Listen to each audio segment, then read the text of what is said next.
Hemos llegado ya al día viernes y en este día vamos a hacer un repaso y a una aplicación también, si lo podemos decir así, de lo que hemos estudiado durante esta semana, porque al final, si todo lo que hemos estudiado no lo podemos trasladar a nuestra vida diaria, pues será solamente un ejercicio intelectual. Sin embargo, vamos a descubrir, o hemos descubierto en la semana, espero yo, pero hoy lo vamos a descubrir un poco más, que todo lo que hemos estudiado debe ayudarnos a ser cristianos más maduros, más fuertes, a considerar mejor las grandes promesas que tenemos para en nuestra vida y que Dios da para nosotros.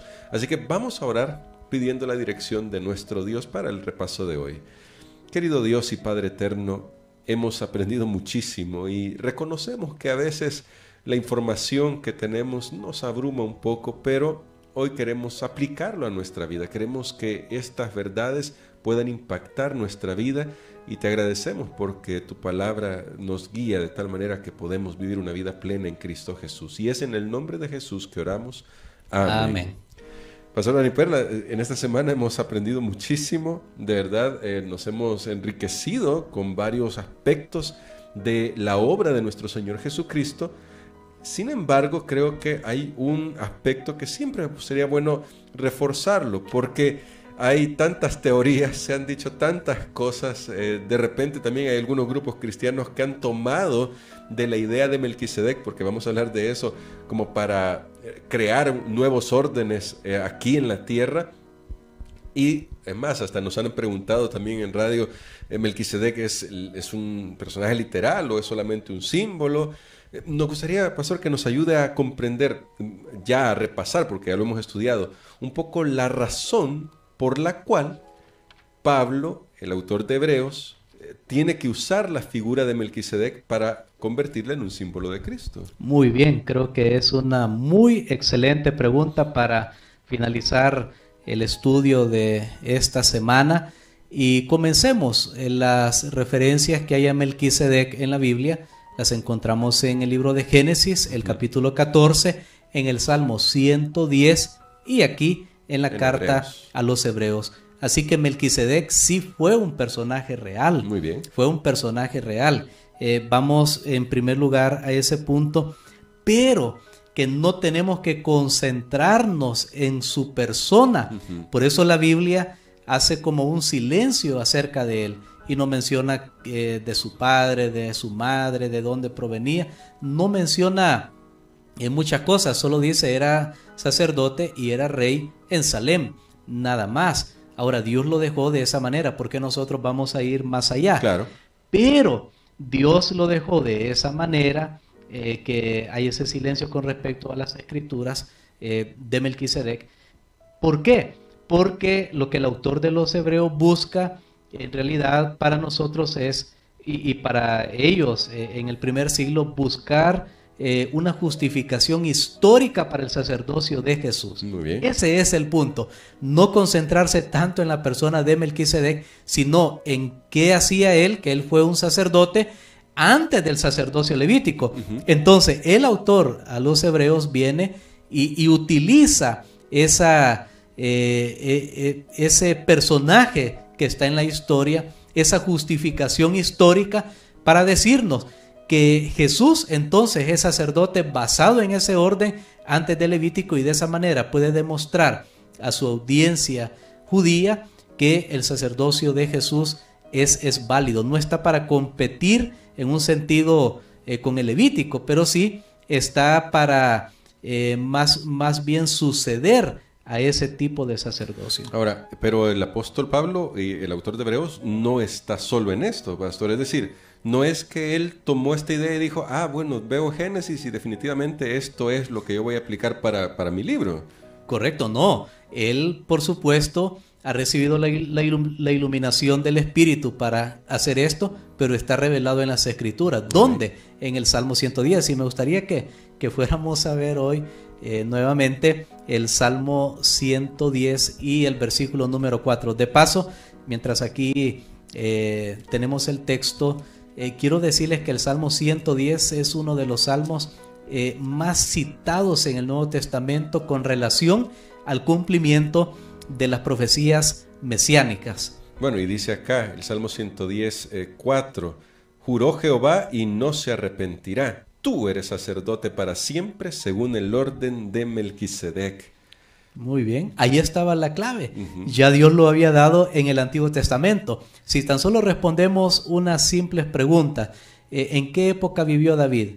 En la época cuando ya estaba el santuario, el sacerdocio, claro. ¿Verdad? David vivió en esa época y más bien él trató de construir un templo, un lugar más permanente, porque todavía en la época de David el santuario estaba en tiendas. Así es. Y se realizaban ahí todos los ritos relacionados al santuario. Y David quiso, bueno, yo voy a construir un tabernáculo para Dios, fijo, ya permanente. Estando el sacerdocio levítico en función, viene Dios y le reveló a David, porque él era profeta, que había una orden de Dios de declarar a su hijo sacerdote según el orden de Melquisedec. Yo no sé si David lo comprendió en su época. Y era sorprendente porque él sabía que había separación. Él sabía que ya había un sacerdocio. Ajá. Entonces Dios ya estaba dando la clave que iba a haber otro sacerdote, pero que no iba a ser de Leví. Ese es el punto. Tenemos la autorización en las Sagradas Escrituras para eso. Pero nuevamente, no nos concentremos tanto en la figura terrenal de Melquisedec, sino cómo eso da pie para un mejor sacerdocio, que es el realizado por Cristo Jesús. Amén. Ahora, en el día viernes aparecieron unas citas, pastor, que resultan impresionantes y creo que es bueno recordarlas acá. Si usted tiene el folleto, seguramente ya las leyó, las leerá en algún momento, las leerá en algún momento, pero si no, aquí la vamos a leer junto con usted. Y me gustaba estas primeras líneas de los comentarios de Elena de White del Comentario Bíblico Adventista, tomo 7, y dice: Cristo está alerta, conoce todas nuestras aflicciones, nuestros peligros y nuestras dificultades, y llena su boca con argumentos en nuestro favor, adapta su intercesión a las necesidades de cada alma, como lo hizo en el caso de Pedro. Pastor, ¿cómo podemos nosotros aplicar esta promesa que tenemos en esta cita a nuestra vida todos los días?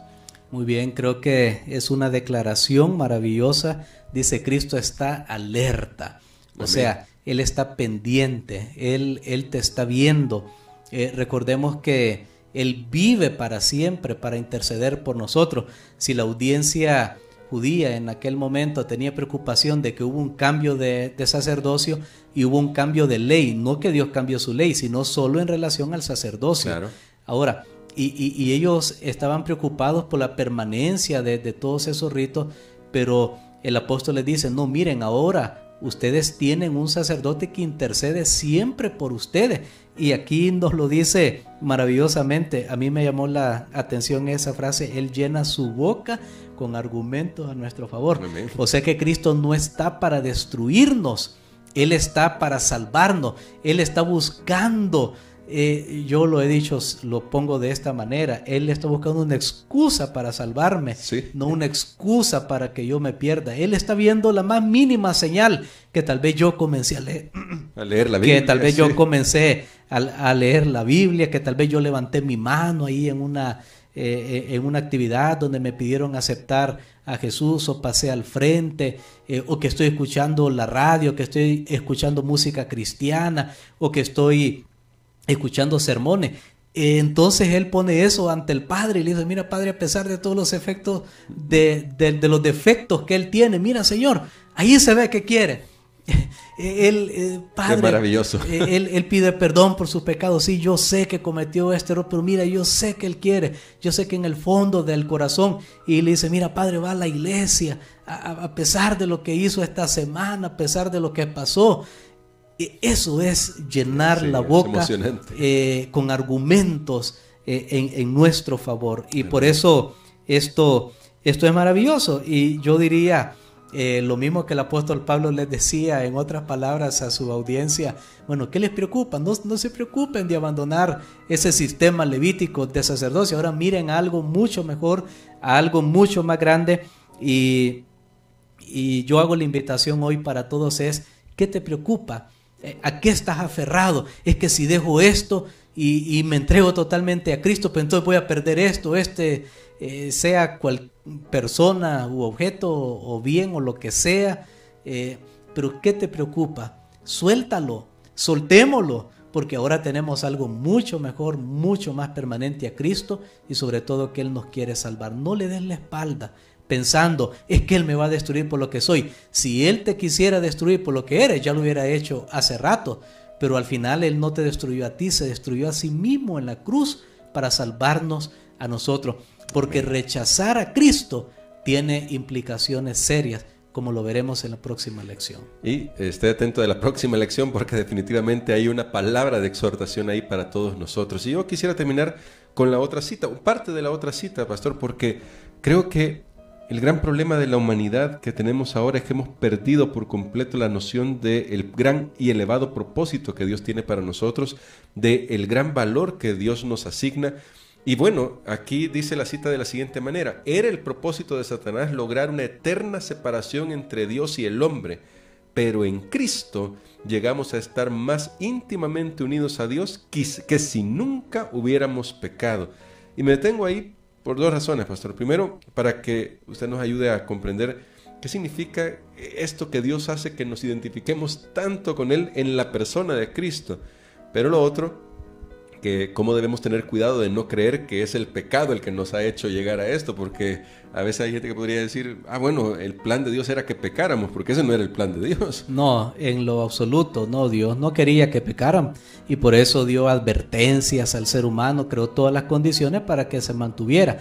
Pero lo que aquí está diciendo, y por supuesto esto es el misterio de la redención, yo no tengo la última palabra, yo continúo estudiando esto y lo estudiaremos por la eternidad. Pero lo que está diciendo es que el pecado hizo que nosotros viéramos nuevas vislumbres del amor de Dios. Voy a ponerlo de esa manera, porque la Biblia dice que Dios es amor, es su esencia, y Él es amor siempre, y no necesitábamos caer en pecado para experimentar el amor de Dios. Pero las complejidades del pecado y de salvar a un pecador hicieron que se manifestara lo más grande y sublime del amor de Dios. Y en ese sentido es que nosotros encontramos esperanza y nuestra salvación, y para nosotros va a haber una identificación con ese amor de Dios tan grande que tal vez no hubiera sucedido si no hubiéramos tenido ese concepto. O sea, hoy vamos a admirar más a Dios por lo que Él ha hecho por nosotros. No ahora en la tierra, ahora por fe, pero cuando lleguemos al cielo y veamos todo lo que Dios posee, todo lo que Dios es, todo lo que dejó para salvarnos, definitivamente eso nos va a unir grandemente a su corazón, y vamos a comprender a ciencia cierta que Dios es amor. Amén. Y creo que hoy podemos orar para que ese amor ya comience a llenar nuestro corazón, que el Espíritu Santo haga esa obra en nosotros. Por eso siempre la invitación es a renovar nuestro pacto con Dios. Y si todavía no ha tomado la decisión de entregarse a Jesús, a tomar esa decisión. Como ya dijo nuestro pastor, Él solo está esperando que nosotros levantemos la mano, hagamos el gesto, y Él se va a encargar de hacer el resto, va a correr a nuestro lado. Amén. Padre, te damos gracias, Señor, porque nos has dado una lección maravillosa esta semana, que tenemos algo mucho mejor. Nosotros no estuvimos en el tiempo del pueblo de Israel para ver todo el sistema del sacerdocio terrenal, todo el sistema del santuario terrenal. Tiene una cierta fascinación, pero ahora nosotros sabemos, Señor, que estamos en lo verdadero, que hay un santuario real en el cielo, pero sobre todo hay un sumo sacerdote real, y es aquel que vino a este mundo, que murió por nosotros, resucitó, que es Cristo Jesús. Señor, ayúdanos a mirar a Él por fe y a tener como basura todo lo que perdamos para ganarlo a Él. Gracias por tu gran amor, en el nombre de Jesús. Amén. Amén.